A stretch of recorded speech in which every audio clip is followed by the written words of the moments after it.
అభిమానుల మధ్యన ఇలా పెద్దాయన జన్మదినోత్సవం జయంతి అంటారు అందరూ, కానీ మేము ఆయన జన్మదినంగానే, ఎందుకంటే చాలా అరుదుగా ఉంటారు, మరణమే లేని జననం.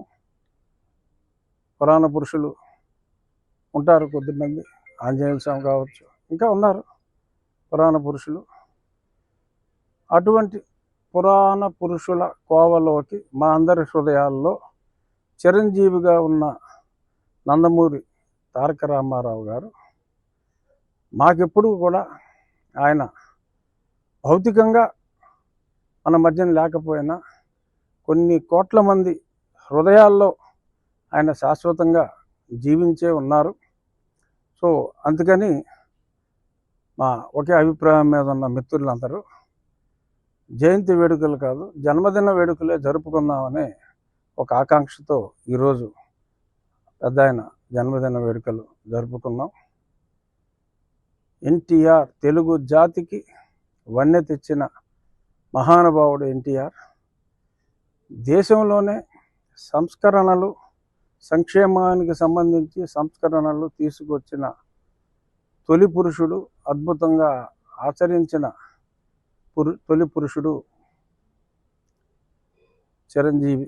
నిత్యంగా అంటే నిరంతరం జీవించి ఉండే, ప్రజల హృదయాల్లో జీవించి ఉండే ఎన్టీ రామారావు గారు. ఆ మహనీయుని స్మరించుకుంటూ ఈ పుట్టినరోజు వేడుకలు ఆత్మీయుల మధ్యన ఘనంగా జరుపుకున్నాం. విచ్చేసిన వారందరికీ నా హృదయపూర్వక ధన్యవాదాలు. అలాగే మరి ఆయన నాటిన మొక్క 9 నెలల్లోనే ఒక వటవృక్షంగా మారి ఇంకా ప్రజల ఆదరాభిమానాలు పొందుతూనే ఉంది.